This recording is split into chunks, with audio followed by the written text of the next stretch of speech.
ہم خدا ان کے پاک کلام میں سے پڑھیں گے رسولوں کے اعمال، اس کا پہلا باب اور اس کی پہلی آیت سے۔ آپ کے پاس بائبل ہے تو کھولیے گا۔ اعمال کی کتاب اس کا پہلا باب پہلی سے تیسری آیت تک پڑھیں گے۔ لکھا ہے، اے تھیوفلس، میں نے پہلا رسالہ ان سب باتوں کے بیان میں تصنیف کیا جو یسوع شروع میں کرتا اور سکھاتا رہا، اس دن تک جس میں وہ ان رسولوں کو جنہیں اس نے چنا تھا روح القدس کے وسیلے سے حکم دے کر اوپر اٹھایا گیا۔ اس نے دکھ سہنے کے بعد بہت سے ثبوتوں سے اپنے آپ کو ان پر زندہ ظاہر بھی کیا، چنانچہ وہ 40 دن تک انہیں نظر آتا اور خدا کی بادشاہی کی باتیں کہتا رہا۔ خدا کی برکت اس کے پاک کلام کے پڑھے اور سنے جانے۔ آج ہم بات کریں گے کہ یسوع مسیح نے زندہ ہونے کے بعد کس طرح سے اپنے لوگوں پر اپنے آپ کو ظاہر کیا۔ کیونکہ ہم عید قیامت المسیح تو منا لیتے ہیں، لیکن بعد کے جو واقعات ہیں جو اس کے عجیبنے سے تعلق رکھتے ہیں ہم چونکہ نہیں جانتے، اس وجہ سے ہم یسوع مسیح میں ہونے یا دعویٰ کرنے کے باوجود بھی زندہ نہیں۔ عید قیامت المسیح پر جو پیغام دیا گیا تھا اس کے حاصل کلام میں ہم نے افسیوں کی خط کی آیت پڑھی تھی۔ پولس کہتا ہے اس نے تمہیں بھی زندہ کیا جب اپنے قصور اور گناہوں کے سبب سے مر جاتے۔ تو آج ہم یسوع مسیح کے ابتدائی جو جی اٹھنے کے بعد ظہورات ہیں ان پر بات کریں گے۔ اور ابھی ہم نے پڑھا کہ یسوع مسیح نے تیسری آیت کہتی ہے، دکھ سہنے کے بعد بہت سے ثبوتوں سے اپنے آپ کو ان پر زندہ ظاہر بھی کیا۔ اور یہ ظہورات پر اس لیے پیغام دیا جا رہا ہے کہ یسوع مسیح تو زندہ ہونے کے بعد آسمان پر جا چکا، تو کیا اس کی قدرت، اس کی حضوری اور اس کی تعلیمات، اس کی باتیں ہم میں کام کرتی ہے یا نہیں کرتی؟ یہ ظہورات اس بات کا اظہار ہیں کہ وہ اب بھی اپنے لوگوں میں چلتا پھرتا ہے اور کام کرتا ہے۔ اور پہلا ظہور ہے جس کے بارے ہم پڑھیں گے انجیل مقدس میں سے، پہلا ظہور جو ہے وہ مریم مگدلینی پر ہوا تھا۔ یہ وہ موقع ہے جب یسوع مسیح جی اٹھا ہے۔ وہ خواتین جو قبر پر خوشبودار چیزیں لے کر گئی تھیں، ان کو فرشتوں کا پیغام ملا تھا، اور عید قیامت المسیح کے پیغام میں بھی وہ یہ بتا رہا تھا کہ ایک سے زیادہ گروپس جو تھے خواتین کے یسوع کی قبر پر اتوار کے دن گئے تھے۔ ان میں ایک جو گروپ تھا اس کی لیڈر مریم مگدلینی تھی، اور جو خواتین قبر پر گئی تھیں ان کو فرشتے نے کہا تھا کہ وہ یہاں نہیں ہے بلکہ اپنے کہنے کے مطابق جی اٹھا۔ پر جب انہوں نے یسوع مسیح کی باتیں شاگردوں تک پہنچائی تو شاگردوں نے یقین نہیں کیا، بلکہ لکھا ہے انجیل میں کہ یہ باتیں انہیں کہانی سی معلوم ہوئی۔ بعد میں پطرس اور یوحنا ان کی بات کی تصدیق کرنے کے لیے گئے قبر تک۔ یوحنا جوان تھا، وہ دوڑتا ہوا پطرس سے پہلے پہنچ گیا، بعد میں پطرس بھی پہنچا، اور آپ نے جو جیسس مووی ہے سب سے پہلے بنی، اس میں دیکھا ہوگا کہ پطرس جو یسوع مسیح کا کفن ٹٹول کر ہاتھوں سے دیکھ رہا، اس نے وہ رومال بھی دیکھا جو اس کے چہرے پر باندھا گیا تھا، لیکن تعجب کرتا ہوا پطرس قبر سے واپس لوٹ آیا۔ اس کے بعد یہ واقعہ جو بھی ہم پڑھیں گے یوحنا کی انجیل کا، یہ ہوا ہے کہ مریم لگتا ہے کہ دوبارہ گئی ہے وہاں پر، کیونکہ یسوع مسیح کی قبر ایک باغ میں بنائی گئی تھی جو ارمتیہ یوسف کی تیار کردہ قبر تھی اپنے لیے، لیکن اس نے یسوع کو تحفے میں دے دی، تو وہ باغ میں پہنچی ہے۔ دیکھیں میرے ساتھ یوحنا کی انجیل اس کا 20 باب 11ویں آیت سے لکھا ہے، لیکن مریم باہر قبر کے پاس کھڑی روتی رہی، اور جب روتے روتے قبر کی طرف جھک کر اندر نظر کی تو 2 فرشتوں کو سفید پوشاک پہنے ہوئے، ایک کو سرانے اور دوسرے کو پنتانے پہ بیٹھے دیکھا جہاں یسوع کی لاش پڑی تھی۔ انہوں نے اسے کہا، اے عورت تو کیوں روتی ہے؟ اس نے ان سے کہا، اس لیے کہ میرے خداوند کو اٹھا لے گئے اور معلوم نہیں کہ اسے کہاں رکھا ہے۔ یہ کہہ کر وہ پیچھے پھری اور یسوع کو کھڑے دیکھا اور نہ پہچانا کہ یہ یسوع ہے۔ یسوع نے اسے کہا، اے عورت تو کیوں روتی ہے؟ کس کو ڈھونڈتی ہے؟ اس نے باغبان سمجھ کر اس سے کہا، میاں اگر تو نے اس کو یہاں سے اٹھایا ہو تو مجھے بتا دے کہ اسے کہاں رکھا ہے تاکہ میں اسے لے جاؤں۔ یسوع نے اسے کہا، مریم۔ اس نے مڑ کر اسے عبرانی زبان میں کہا، ربونی، یعنی اے استاد۔ یسوع نے اسے کہا، مجھے نہ چھو کیونکہ میں اب تک باپ کے پاس اوپر نہیں گیا، لیکن میرے بھائیوں کے پاس جا کر ان سے کہہ کہ میں اپنے باپ اور تمہارے باپ اور اپنے خدا اور تمہارے خدا کے پاس اوپر جاتا ہوں۔ مریم مگدلینی نے آ کر شاگردوں کو خبر دی کہ میں نے خداوند کو دیکھا اور اس نے مجھ سے یہ باتیں کہیں۔ پہلا ظہور جو ہے مریم مگدلینی پر ہوا، وہ اسے پاکبند سمجھتی ہے اور اس سے کہہ رہی ہے کہ مجھے بتا دے اس کے بدن کو جو مردہ تھا کہاں رکھا ہے، میں اسے ساتھ نہیں لینا چاہتی۔ یسوع نے کہا مریم مجھے نہ چھو۔ یہاں میں تھوڑی سی بات کہنا چاہتا ہوں۔ پچھلے دنوں میں ہمارے کچھ جاننے والوں نے بھی ویڈیو اپلوڈ کی ہے اپنے چینل پر، تو انہوں نے کہا کہ یسوع نے مریم کو تو کہا مجھے نہ چھو، تو بعد میں جب شاگردوں پر ظاہر ہوا تھا تو انہیں کہا مجھے چھو کر دے۔ تو یہ کیا بات ہے؟ تو میں نے کہہ رہا تھا کہ بھائی نا آپ ہمیشہ اردو ترجمے پر انحصار کرتے ہیں، اس لیے آپ کو یہ باتیں سمجھ میں نہیں آ سکتی۔ یسوع نے مریم کو یہ نہیں کہا تھا کہ مجھے نہ چھو۔ اصل میں جب اس نے اس یسوع کی آواز سنی اور اس سے پہچانا اور اس کی تصدیق کرنا چاہتی ہے تو اس نے اس کے پاؤں پکڑ لیے تھے۔ تو یسوع نے اگر یونانی پڑھے تو لکھا ہے اس نے کہا مجھ سے چمٹی نہ رہے، یعنی میرے پاؤں چھوڑ دے۔ تو چھونے کی بات نہیں ہے، ٹھیک ہے۔ وہ کہتی ہے عبرانی میں ربونی، ربی نہیں کہا، ربونی یعنی ربی سے بھی اگلی بات ہے، ٹھیک ہے۔ تو بہرحال یسوع مسیح اسے کہہ رہا ہے کہ میرے بھائیوں کو جا کر بتاؤ، میں ان سے ملوں گا، اور اس نے آ کر پھر بتایا۔ پہلا ظہور ہے جو مگدلینی پر ہوا۔ یسوع مسیح کے پیچھے چلنے والے لوگوں میں سب سے پہلا ظہور جو ہے خاتون پر ہوا، کیونکہ خواتین ہی قبر پر گئی تھی، مرد تو نہیں گئے تھے۔ مردوں کو یقین ہی نہیں تھا، وہ چھپ کر بیٹھے ہوئے تھے۔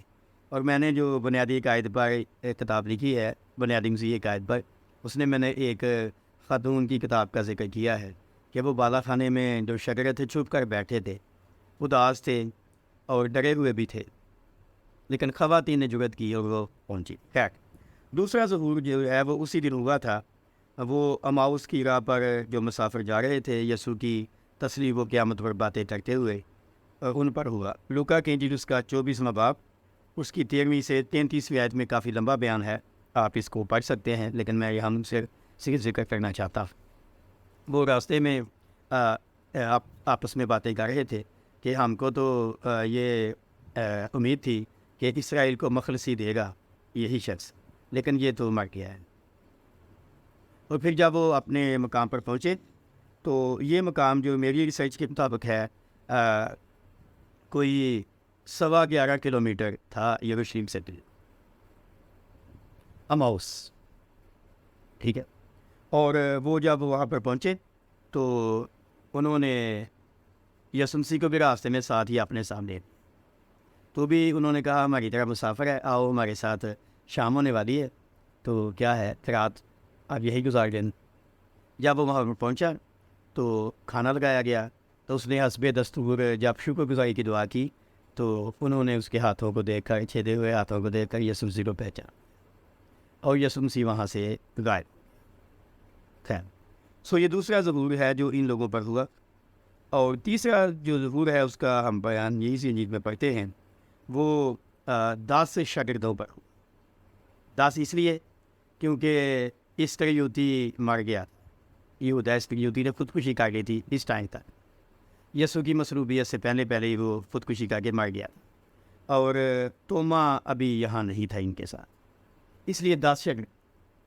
یوحنا کی انجیل اس کا 20 باب، اور اس کی ذرا پڑھیں، یہی پیج ہے 19ویں آیت سے، میرے ساتھ دیکھیں۔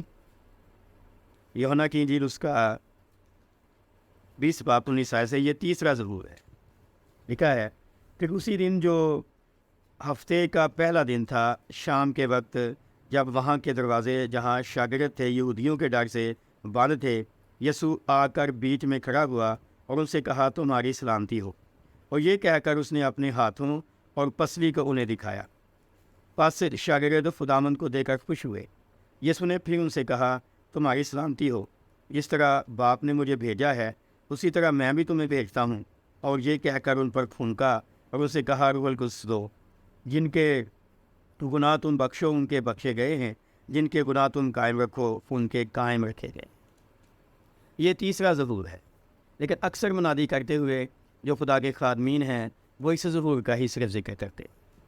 مگدلینی پر جب یسوع ظاہر ہوا تھا یا اماؤس کی راہ کے مسافروں پر، اس کا اکثر بیان نہیں کیا جاتا۔ خیر، تو یہ 10 شاگرد ہیں جن پر یسوع ظاہر ہوا ہے اور ہم نے پڑھا ہے وہ خوش ہو گئے ہیں. یسوع نے دعائے خیر دی ہے اور اس نے وہاں پر اپنے ہاتھوں کو اور اپنی پسلیوں کو انہیں دکھایا. ان پر پھونکا ہے روح القدس دو. کیوں؟ کیونکہ تمہیں اب دنیا میں انجیل سنانے جانا ہے. ہم اکثر ارشاد اعظم کا ذکر کر دیتے ہیں جو 40 دن بعد ہوا تھا جی اٹھنے کے، لیکن یہ ذکر نہیں کرتے کہ اس نے پہلے شاگردوں پر پہلے ظہور پر ہی انہیں یہ حکم دے دیا تھا کہ تم نے دنیا میں جانا ہے. ٹھیک ہے، اور اس نے کہا کہ جس طرح باپ نے مجھے بھیجا ہے میں بھی تمہیں اسی طرح بھیج رہا ہوں. اور بڑا اختیار دیا گیا ہے کہ جن کے گناہ تم معاف کرو معاف، جن کے قائم رکھو ان کی قائم. اور میں پھر بتاؤں کہ یہاں ابھی توما موجود نہیں ہے، یہ پہلے دن کی باتیں ہیں. یہ 3 ظہور ہیں. ابھی ہم اگلے ظہورات پر کبھی دوبارہ بات کریں گے، لیکن ان 3 ظہورات میں جو پیغام ہے ہمارے لیے وہ یہ ہے کہ ہم یسوع مسیح کو کیا سمجھتے ہیں. ضروری نہیں ہے کہ ہم پر بھی اسی طرح ظاہر ہو جس طرح اس وقت ان پر ہوا تھا. اس وقت بہت ضروری تھی یہ باتیں. یہ میں اس لیے کہہ رہا ہوں، کئی دفعہ لوگ اپنی رویا سناتے ہیں، اپنا شخصی تجربہ بتاتے ہیں اور کہتے ہیں کہ میں نے ایک شخص کو دیکھا جس نے سفید چوگا پہنا ہوا تھا اور وہ میرے پاس آیا اور وہ یسوع مسیح. اور میں اکثر ان لوگوں سے کہتا ہوں کہ بھائی جان ایسا نہیں ہو سکتا، اب ایسا نہیں ہو سکتا. یہ ظہورات تب تک ہیں جب تک وہ آسمان پر نہیں گیا تھا. یاد رکھیے، ابھی ہم نے مال کی کتاب کا حوالہ پڑھا، وہ کہتا ہے کہ 40 دن تک ان کو نظر آتا رہا.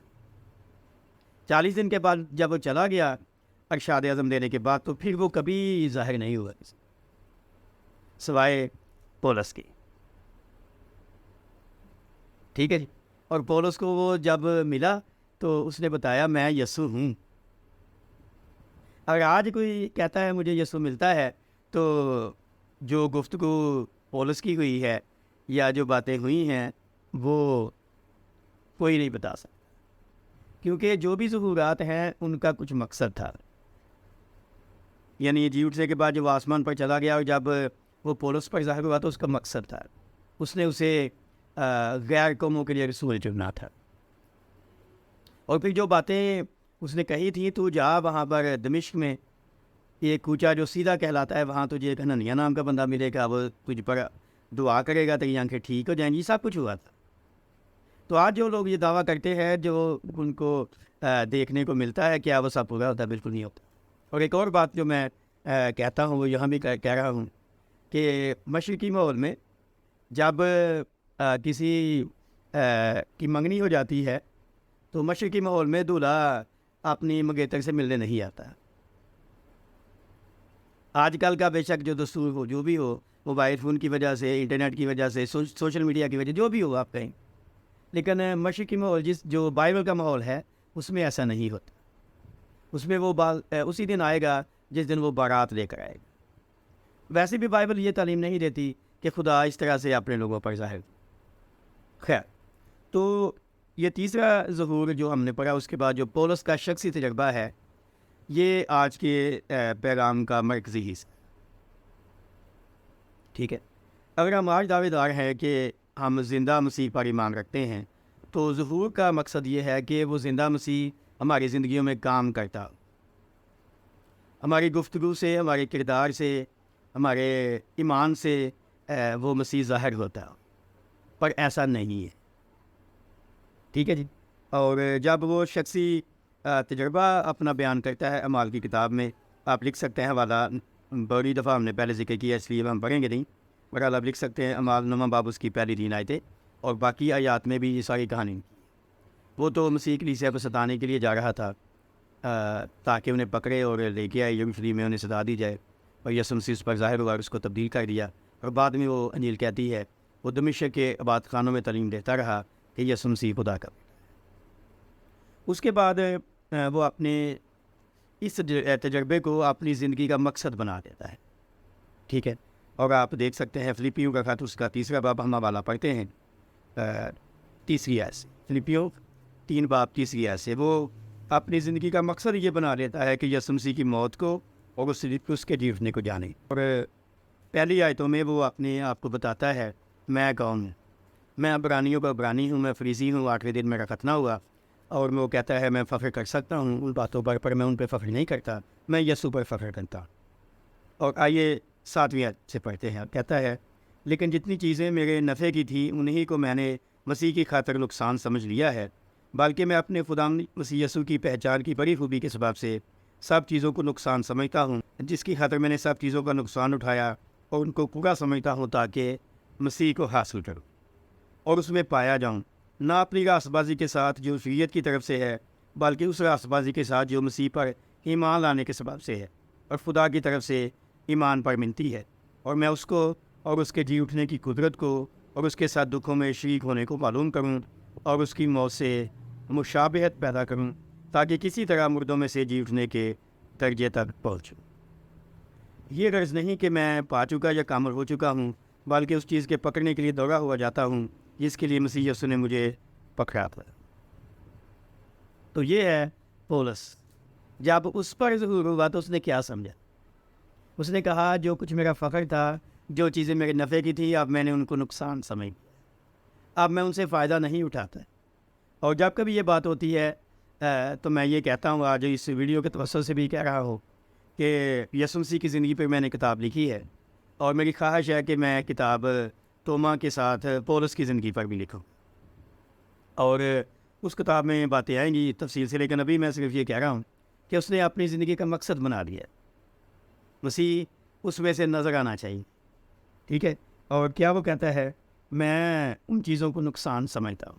اور یہ بھی میں کہتا ہوں کہ وہ جتنا بڑا کاروباری شخص تھا، بزنس مین تھا، وہ چاہتا تھا کوئی مینیجر مقرر کر کے اس کو کہتا کہ میرے کام کی دیکھ بھال کرے اور میرا حصہ مجھ تک پہنچتا رہے، اسے منادی میں کوئی کمی نہ آتی، کیا خیال؟ لیکن اس نے ایسا نہیں کیا، اسے چھوڑ دیا، شاید دان دے دیا ہو کسی کو وہ کاروبار، کبھی اس طرف دیکھا نہیں اس نے کہ میری پراپرٹی ہے، میرا بزنس ہے، میری کمائی تھی، نہیں، خیمے سی کر وہ گزارا کرتا۔ ہمارے جیسا ہوتا تو کبھی ایسا نہ کرتا، لیکن اس نے سوچا کہ اگر میرا دھیان بزنس کی طرف رہے گا تو میں شاید جی اس طرح نہیں سنا سکتا، اور اس نے ایسا کر۔ اور کیا کہتا ہے جی؟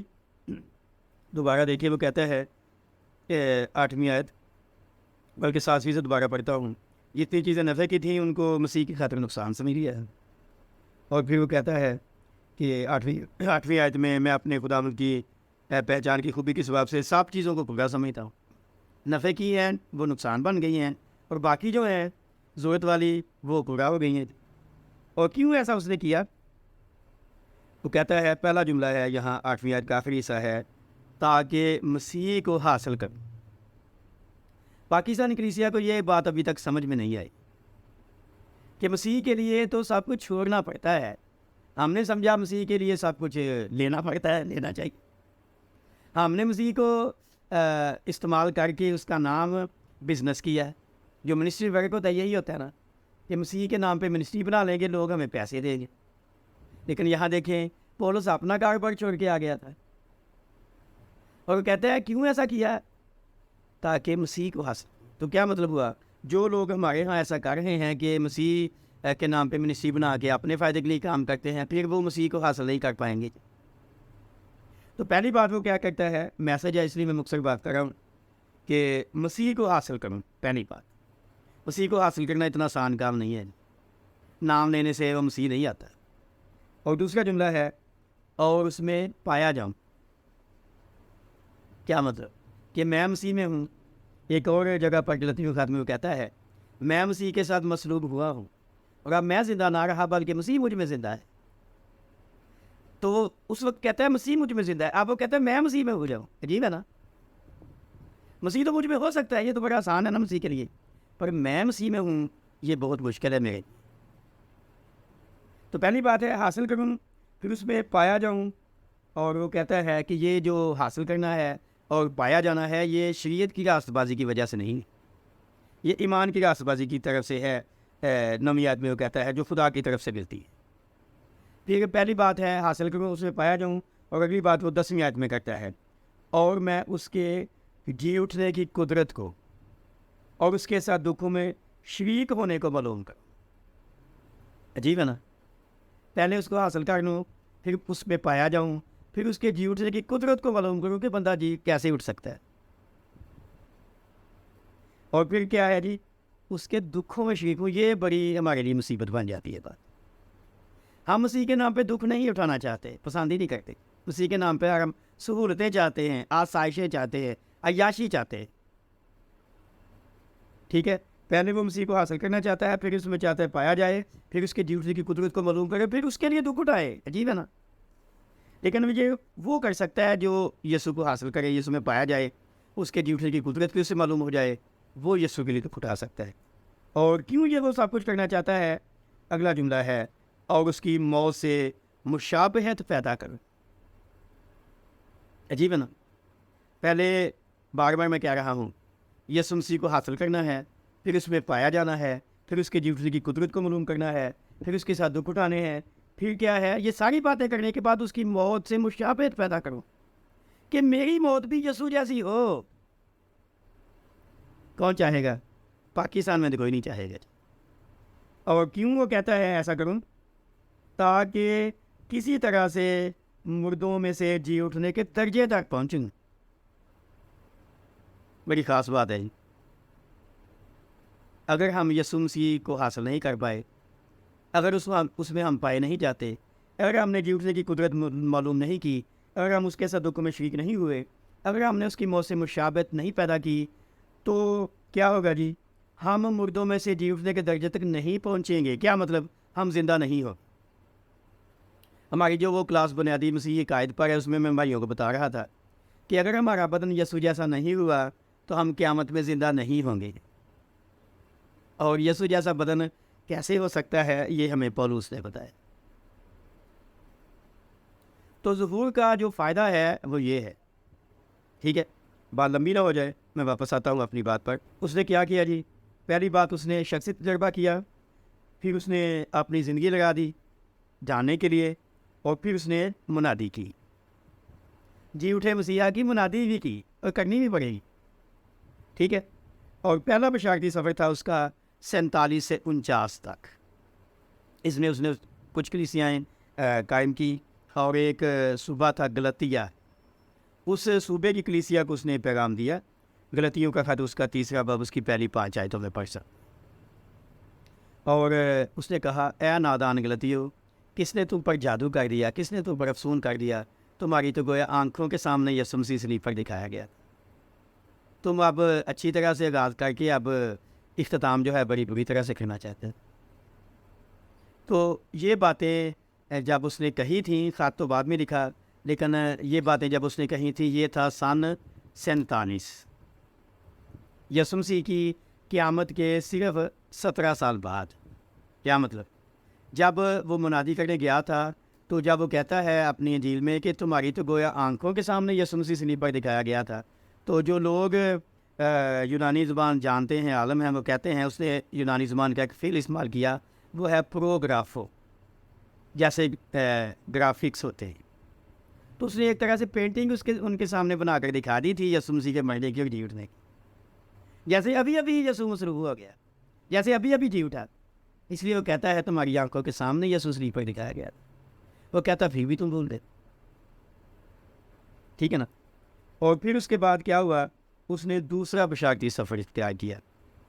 یہ تھا سن 50 سے سن 52 تک.